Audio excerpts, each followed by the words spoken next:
Little Yellow Flower sat alone in the grass and cried.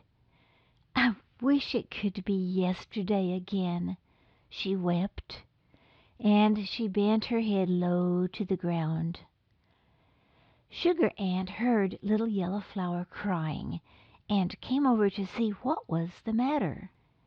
But Little Yellow Flower would not say a word. "You are going to get a crooked stem unless you straighten up," said Sugar Ant. When Little Yellow Flower did not answer, Sugar Ant stretched out an antenna and with a mischievous grin began to tickle Little Yellow Flower's stem. Of course, Little Yellow Flower began to giggle, and her stem began to wiggle in spite of itself. Sugar Ant sat down beside her and sighed happily. "That's much better. Yellow flowers are supposed to be happy." "I want to be happy, Sugar Ant, but how can I be now? Oh, I wish it were yesterday." "You wish it were yesterday? Why?" asked Sugar Ant, straightening his antenna. But Little Yellow Flower began to cry again, first one tear, then a second, and finally Sugar Ant had to move on to higher ground and could not talk to Little Flower any more. Now Sun had been watching from behind a cloudy veil. He watched his planets roll around him in their orbits. He watched the oceans reflecting his face. And he watched Little Yellow Flower become sadder and sadder until she had buried her pretty head in salty tears. Sun glimmered out from behind his cloudy veil to see more clearly what was the matter, and he whispered, "You are going to turn into a soggy weed unless you straighten up." When Little Yellow Flower did not answer, Sun cleared away all the clouds, and if Little Yellow Flower had looked up, she would have seen a sly but kind smile cross the face of the sun. As he smiled warmly, Little Yellow Flower's puddle of tears began to shimmer and sparkle and dance. Little Yellow Flower finally straightened and stretched tall. Looking up, she saw that her evaporating tears had formed a rainbow over her head. Sun looked down expecting to see a smile on Little Yellow Flower's face, but instead he saw a sad, sad expression and the beginning of another pool of tears. "What is wrong?" asked Sun. "I wish it were yesterday," replied Little Yellow Flower. "You wish it were yesterday? Why?" But Little Yellow Flower was wilting, and Sun had to retreat behind his cloudy veil so that the flower would not collapse. As Earth rolled away from him, Sun blew the flower a kiss and left Little Yellow Flower to the night. Moon was stationed where she could see both Sun and Earth. From her perch she saw Little Yellow Flower crying. When Sugar Ant tickled the flower and made her giggle, Moon laughed too, until the flower's tears flowed again, creating a new pool around her. Why, she wondered silently, does Little Yellow Flower wish it were yesterday? Moon wanted to have a talk with Little Yellow Flower, so she made a plan.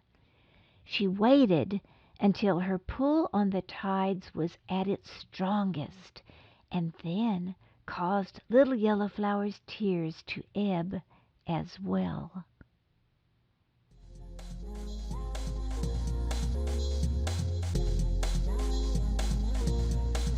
Normally, flowers close their petals at night, but this night the moon was unusually bright, and Little Yellow Flower turned her face to the heavens.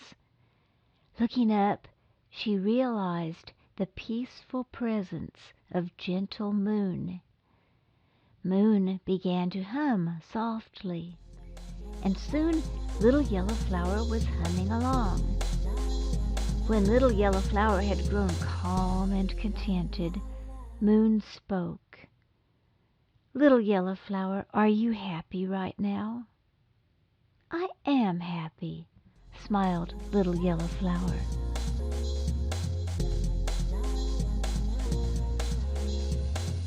"Do you still wish it were yesterday?" Little Yellow Flower stopped humming. "Yesterday," she replied, "there were so many little yellow flowers. We sang together and played in the wind together, and then—" Yes, the moon saw that melancholy was threatening to overcome Little Yellow Flower, so she exerted her maximum force and drew away the newly forming tears. "My friends lost their pretty yellow color. Their petals turned brown and fell off, and lumpy seed packets appeared instead. Their stems bent under the weight of the seeds until at last the packets burst open and the seeds inside were blown away by the wind." Moon wanted to continue the conversation, but she had forgotten how quickly she moves in her orbit. Already she was high in the night sky. Would Little Yellow Flower be able to hear her? As loudly as her soft voice would allow, Moon said, "I would like to stay with you, but my time is up. Tomorrow morning I want you to tell Sugar Ant and Sun what you just told me." Perhaps Moon said more, but she had drifted far away. So Little Yellow Flower closed her petals and waited for morning.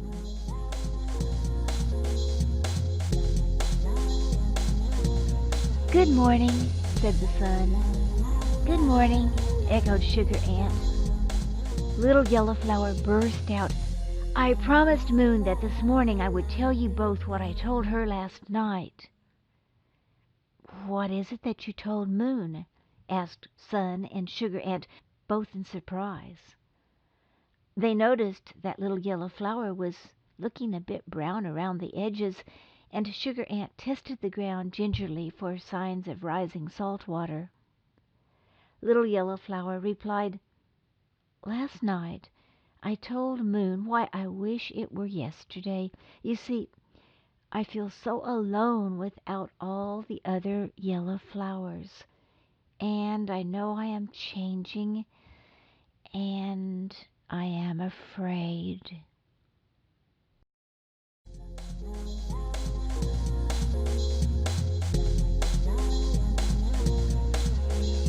"You were a late bloomer," said Sun, "so you do not remember spring.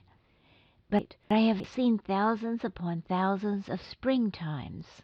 When spring comes, sprouts emerge from covered seeds, and they push up to feel my warmth. Soon these seedlings grow into flowers. Later the flowers make seeds. That is their job. Then, when the time is right, wind scatters the seeds to places where they sleep during the winter, waiting for spring to come again." Sun spoke gently, for already Little Yellow Flower's petals were falling.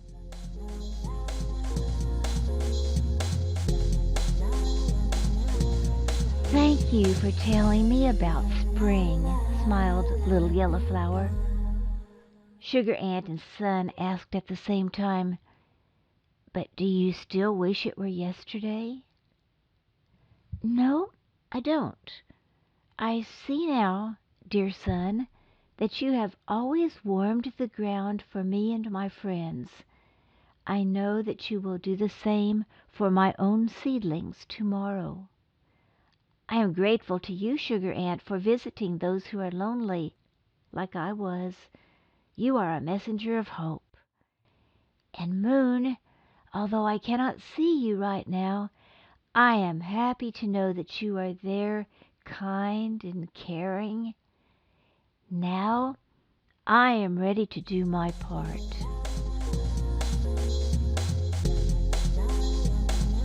That night, wind began to blow. Moon watched glistening seeds drift away from Little Yellow Flower's stem. When the seeds landed, wind blew blankets of loose soil over them. All winter, Sun kept the ground as warm as he could for seeds huddled and hidden below. In the meantime, Sugar Ant told everyone he met that soon they would be enjoying the most beautiful springtime ever.